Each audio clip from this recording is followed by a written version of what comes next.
Hablemos de la importancia y de la justificación que tienen estas universidades, Benito Juárez, estas universidades para el bienestar. Alguien que se ha encargado de poder analizar exhaustivamente justamente este proyecto es el doctor Miguel Sekeli Pardo, director del Centro de Estudios Educativos y Sociales. Bienvenido, doctor, ¿cómo estás? ¿Qué tal? Muchas gracias por la invitación, encantado de estar con ustedes. Oye, platícanos, por favor, ¿en qué contexto llegan estas universidades del bienestar, Benito Juárez? ¿Están logrando el objetivo de poder garantizar el acceso a la educación superior? Mira, lamentablemente la respuesta es no, pero déjame elaborar un poquito, porque de hecho creo que si uno ve no nada más este programa, sino el conjunto de programas sociales de esta administración, es muy evidente que lo que le llaman la política social tiene 3 sellos de la casa, que me parece que lamentablemente son muy desafortunados. Primer sello de la casa son políticas pues más por ocurrencia, que por investigación, que por un diagnóstico, que por un análisis, que por evaluación, que por saber qué están haciendo en otros países. Esa es una primera carencia importante. Segundo sello de la casa, la falta de transparencia. Lamentablemente hay muy poca información para evaluar estos programas. El Coneval ha hecho algunos esfuerzos y pues los resultados que obtiene no son buenos. Y tercero es que en todos estos diseños pues deja una sensación de que más que un programa con un objetivo de desarrollo social, son programas con un objetivo más electoral, porque si no es difícil encontrarle sentido. Por ejemplo, este programa de las universidades, que nuevamente tiene estos 3 sellos de la casa, lamentablemente, si uno se pregunta cómo incorporar a la población más marginada a la educación superior, esta no es una de las políticas que se esté siguiendo en otros países o que se haya seguido exitosamente en México. México ya tiene, o ya tenía incluso antes del inicio de estas universidades, una capacidad instalada muy grande de institutos politécnicos, tecnológicos, y lo más viable hubiera sido crear extensiones de estas instituciones que ya existían, ya tienen presupuesto, ya tienen una capacidad instalada, y una de dos, o llevarlas a los lugares en donde está la población que se quiere beneficiar, pero para eso se necesita una masa crítica mínima de alumnos, o darles los medios a las personas que se quiere darle acceso para que lleguen a la institución. Eso hubiera sido mucho más barato, mucho más efectivo, mucho más eficiente en términos de calidad educativa también.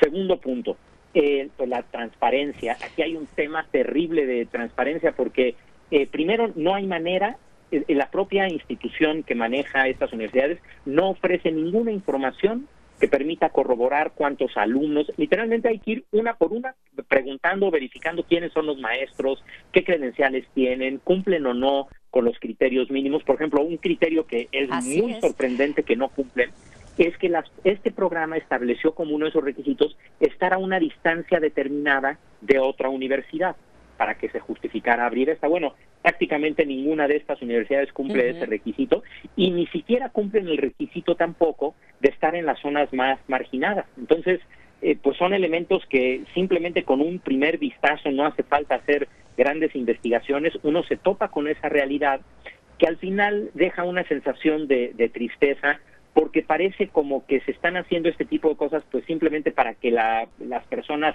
sientan que se les está dando un beneficio, pero pues es un engaño a final de cuentas, porque muchas de ellas cuando empezaron ni siquiera tenían un registro o eran avaladas por una institución educativa. Entonces ni siquiera los estudiantes que estaban ahí podían tener un título profesional. Déjame detenerte en esta parte.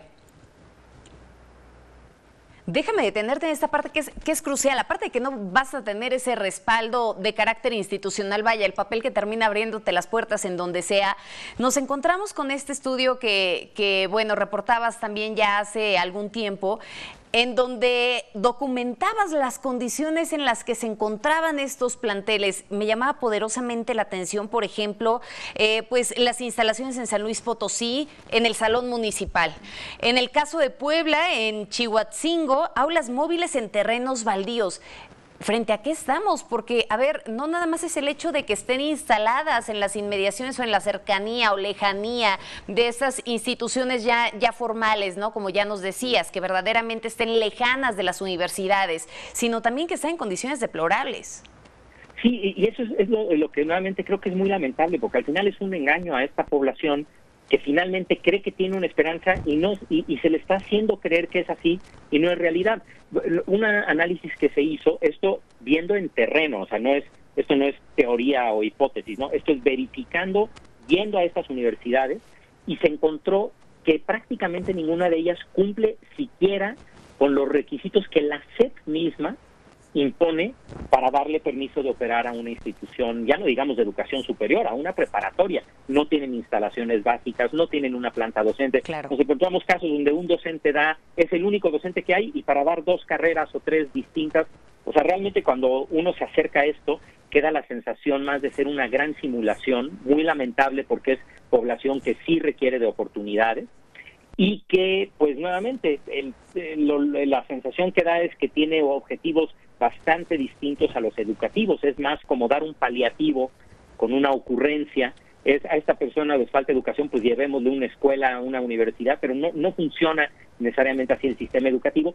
Y hay experiencias tanto en México como de otros países, de otras formas muy distintas de hacer las cosas, probadas, que pues por el mismo costo les hubieran podido dar una posibilidad real a estas personas que tanto necesitan este tipo de mecanismos de movilidad como la educación superior.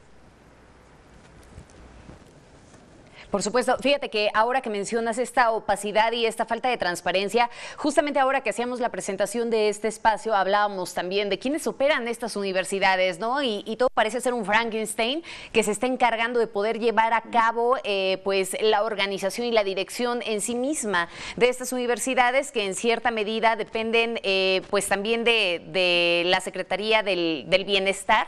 Y por el otro lado también tenemos las observaciones que ha realizado la Auditoría Superior de la Federación en este aspecto que ya nos señalabas, ¿no? En que no se está contando realmente con la documentación necesaria para poder decir y para poder justificar cómo es que se accedió a este recurso para las 100 universidades que estaban planteadas en una primera etapa, sin contar verdaderamente con todos estos requisitos, algo tan simple como la infraestructura.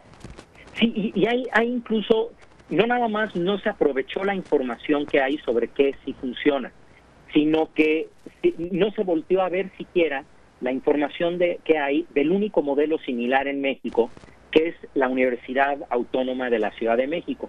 Se hizo un análisis muy detallado de esta universidad y, por ejemplo, se encontró que las tasas de graduación son mínimas. De cada 100 estudiantes que entran, se gradúan 4 o 5. O sea, el costo que está teniendo operar esa universidad saldría más barato, y no es exageración, esto está medido con datos, saldría más barato a todos esos estudiantes pagarles, imagínense, la universidad privada más cara de México, pagarles eso, que mantener esa universidad con esas tasas de graduación. Entonces, pues sí, al final de cuentas es una simulación, porque incluso algo que detectamos que está pasando en algunas carreras de la Universidad de la Ciudad de México es que, lejos de darles una credencial a los alumnos que les permita obtener un mejor empleo, incluso se puede convertir en un estigma. Vienes de esa universidad que la percepción es que es de baja calidad, entonces eso me señala que tal vez no eres un buen profesional, cuando tal vez sí lo es, ¿no? Entonces es ponerle toda la carga a los alumnos que con toda la voluntad, todas las ganas de progresar, van y se inscriben, para al final darles algo pues que no es real y que acabó siendo una simulación en buena medida. Así es, que terminen quedándose rezagados. Ya para que podamos concluir, Miguel, ¿qué tendríamos que estar haciendo? ¿Se puede cambiar el rumbo de algo que ya está encaminado y pues supuestamente encaminado a vencer esta brecha que tenemos de desarrollo en nivel medio superior y en niveles superiores, perdóname? Sí, en el caso de esta universidad y de muchos otros programas sociales, Jóvenes Construyendo el Futuro, por decir alguno, pero muchos otros, Sembrando Vidas, creo que falta un elemento con el que daríamos un enorme paso, que es humildad por parte de aquellos que están definiendo estos programas. Humildad de voltear a ver qué ha funcionado, tanto en México como en otros países, qué no ha funcionado, cuáles son los resultados de estos programas, que pues son precarios por decirlo benévolamente, y tener esa humildad de decir, mira, esto no ha funcionado, no está dando los resultados, usemos este presupuesto de otra manera y desarrollemos una política social profesionalmente. Esto quiere decir basada en evidencia, basada en diagnósticos, probada, es decir, primero se pilotean este tipo de intervenciones, se ve que hay que ajustar, luego se empiezan a masificar, pero se saltaron lamentablemente todos los procesos de planificación y de análisis, y directamente fueron de una idea a su ejecución. Yo creo que la humildad sería un gran beneficio que podrían recibir la política social en su conjunto y, por supuesto, este programa de universidad. Me quedo con eso. La humildad podría pues trasladarse a estos beneficios para todos los estudiantes de estas escuelas si verdaderamente fuera adoptada por el gobierno federal. Muchísimas gracias por esta charla, Miguel. Pues que se repita, que no sea la primera ni la última vez. Al contrario, muchas gracias por la invitación. Encantado de saludarlos y, por supuesto, a sus órdenes. Abrazo fuerte para ti. Ahí lo tiene usted, Miguel Sekeli Pardo, director del Centro de Estudios Educativos y Sociales. Ojalá el gobierno federal realmente optara por esa humildad para voltear a ver qué es lo que ha funcionado con éxito en otros países, qué es lo que podríamos estar adoptando para verdaderamente encaminarnos al desarrollo. Y bueno, de verdad que los apuntes que nos hace en este momento Miguel son bastante interesantes. Lo invito a que revise este estudio que presenta, en donde hace ese análisis exhaustivo acerca de las universidades del bienestar. Se va a encontrar con muchas sorpresas.